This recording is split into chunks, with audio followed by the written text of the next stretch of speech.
Okay, Shalom, Shalom. Kahalo Yahweh, Bahashem, Yahweh Shai, Bahashem, Rakahak Radash.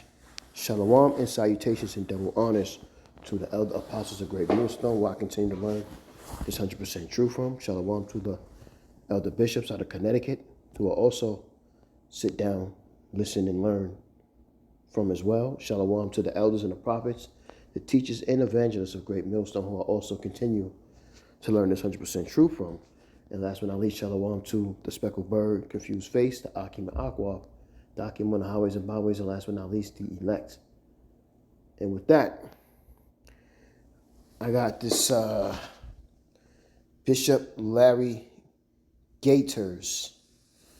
I forgot where he's a bishop of what state, but he knows a lot about the insiders and what they do as far as the Jake is concerned. And it says right here, this is on TikTok, I got it. The Bishop Larry Gaithers been sounding off. Now, I've seen him a couple of times, but, never decided to pull a video out. And, he's sounding off and he's calling out a lot of these entertainers, athletes, and prominent so-called black people in the communities, and talking about what they do. And now, that's all good, but we already know about these sellouts. But this man does not teach this truth, this 100% truth. He's not on the highways and byways teaching. He's calling out other people for the nonsense that they do and the folly that they're into, but doesn't want to speak on his or speak about the scriptures and who we are as so-called black people, which are Jake, you Israelites, and who we are in the scriptures. And on top of that, as you look at him, this man is clean cut. He looks like a bald woman. So, I'm going to entitle this "A Double-Minded Man" because it's hypocrisy with this man. You know what I mean? And this is what you got to be careful about. Cats that want to tell you one story, but they hide their story. And how is it that him being in the world? How do you know so much? And you separated yourself from them. You know what I mean? So, I don't know if he's an insider or not, but I'm going to let it play, and then I'm going to get some scriptures after that. But listen to what he got to say. Secret Society, capital DOUL''E. It is a black skulls and bones. They are worse than any skinhead. They are worse than any Klansman. On the 15th of May of 1904, in the city of Brotherly Love, Philadelphia, Pennsylvania, the hometown of the Prince Masonic Order, the Boule Secret Society was formed by 9 Negroes. Okay? Now, these 9 black men, beginning with Dr. Henry McKee Minton, and the last one, Dr. W.E.B. Du Bois, who was the biggest sellout because he was the one who had betrayed black America in a twofold way. Actually, a threefold way. Number one, Dr. W.E.B. Du Bois, who's revered in the annals of black American history and throughout the black diaspora, worked with Margaret Sanger of Planned Parenthood. And he told Margaret Sanger in 1928, a year before she set up shop on the corner of Malcolm X, which is now Malcolm X Boulevard and 125th Street, which is 125th and Lenox Avenue in Harlem. If you want to gain access to black America, you have to target the black pulpit. These churches, okay. So in 1929, the Harlem Pastoral Alliance, 500 black ministers from Harlem and from around the 5 boroughs of New York City were paid off by this witch, this whore, Margaret Sanger, who herself had 3 children. 2 of her children did not belong to her husband. One belonged to H.G. Wells, okay, and the other one belonged to Cecil B. DeMille, the Hollywood director. And she said the worst place for a black child to be is in his or her mother's womb. Okay, these people are driven by the demons of Genesis 6, the fallen angels. Okay, so the Boule Secret Society. So you see what I mean about, he used scriptures to try to fit his narrative, and that's not the correct breakdown about Genesis 6, fallen angels. He doesn't know. May 15, 1904, started with Rockefeller Foundation money. Okay, whereas the term "the talented tenth" did not come from Dr. Du Bois, it came from John D. Rockefeller, who gave it to Du Bois. Now, for your listeners, they may be wondering, what is the paradigm of the talented tenth? That the Boule Secret Society would be the conduit which they would choose 1 out of 10 African American men and women of a lighter hue.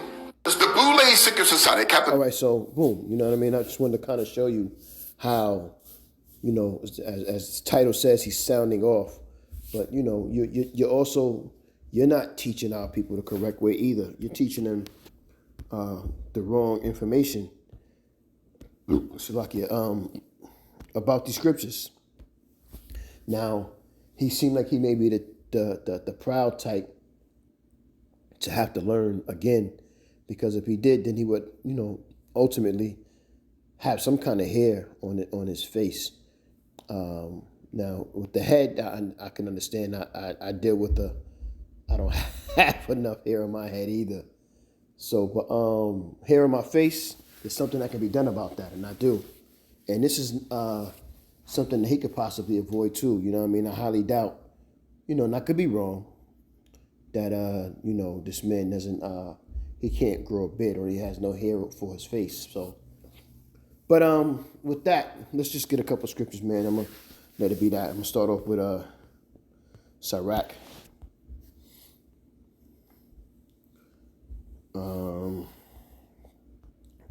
1 verse 28. And it reads,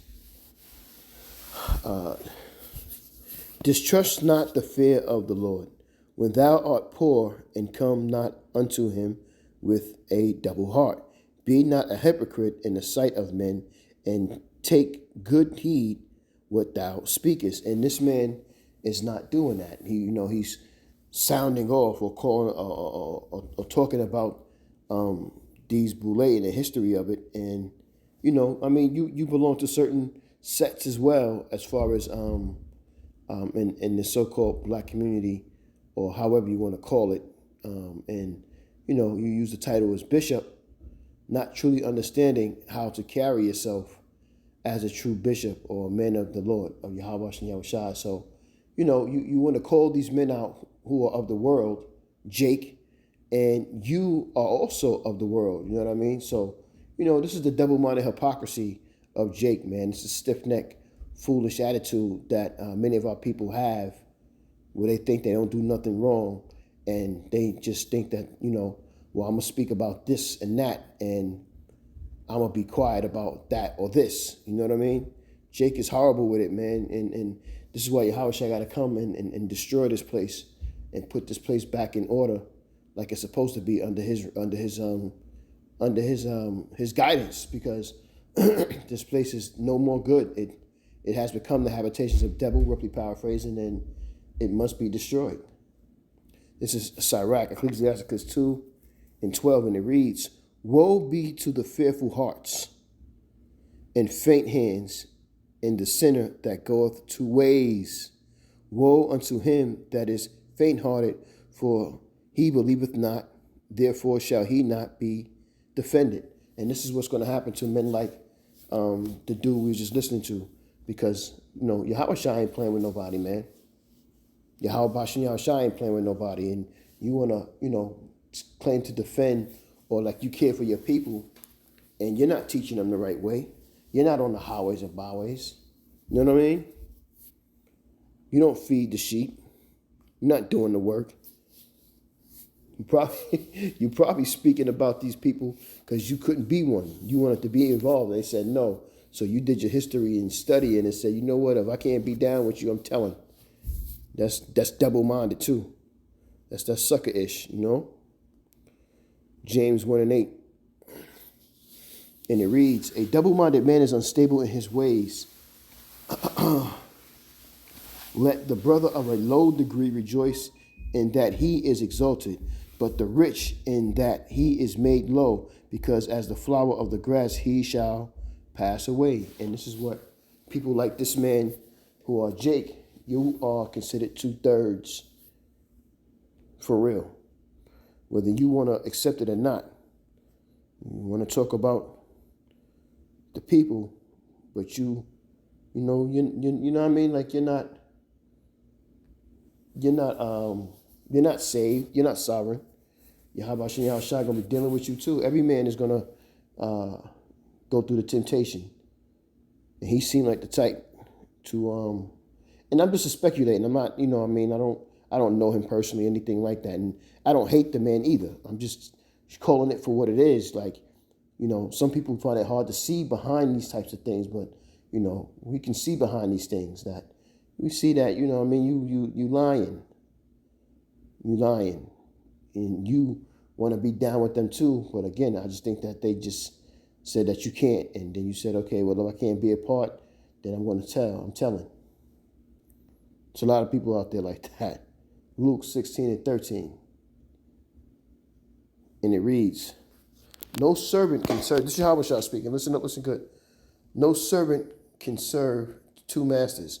For either he will hate the one and love the other, or else he will hold to the one and despise the other. Ye cannot serve the Most High and Mammon. Okay? And yet, our people think that they can. They think that they're untouchable enough to do what they want to do and get away with it too. They think they slick. They think they smart. And they think that they are... brand new, if you can say that. Something we used to say when I was growing up in Brooklyn, in New York. My family used to say, in a sense, when you're, when you're acting phony, we would say you're coming away from yourself, and you're leaving who you really are to be somebody that you're not. Right? So, my fault. Let me get it. I just wanted to make this quick. It was just something I seen. I was like, okay, let me do a lesson on it. Matthew 6:24. Yahweh Shah speaking again. He says, I read that one already. Salakia. It's just in Luke. In Revelation, here we go. Revelation 3:16, and it reads, see then, because thou art lukewarm and neither cold nor hot, I will spew thee out of my mouth, because thou sayest, I am rich and increase with goods, and have need of nothing, and knowest not that thou art wretched and miserable and poor and blind and naked. I counsel thee to buy of me gold tried in the fire, that thou mayest be rich, and white remnant, which I was reading that earlier, that thou mayest be clothed, and that the shame of thy nakedness do not appear, and anoint thine eyes with eye salve, and thou mayest see. What is that? What is it?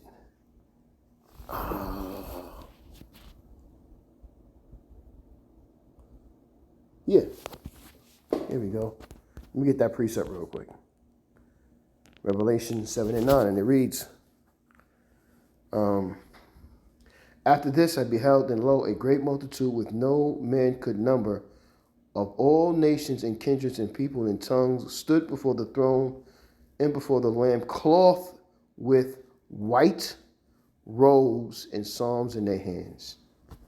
And they cried with a loud voice, saying, salvation to our power, which sitteth upon the throne, and unto the Lamb. So that was the That was the precept for Revelation 3:16 or Salakia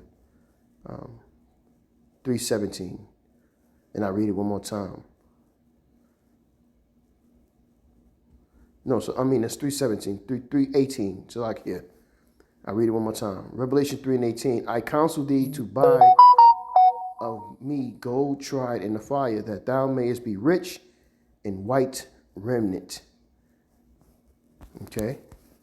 And then when you go back to 7 and 9, it says, and after this I beheld a great multitude which no man could number, all the nations, kindreds, and people and tongues, stood before the throne and before the Lamb, clothed with white robes. So I will reconcile you edified with that lesson. And I'm going to say with that, Kol Halo Yahweh, Bahashem, Yahweh Shai, Bahashem, Rakak Radash, Shalom and salutations and double honors again to the elder apostles GMS on down, and Shalom to the elect. A Bible Bull, Shalom.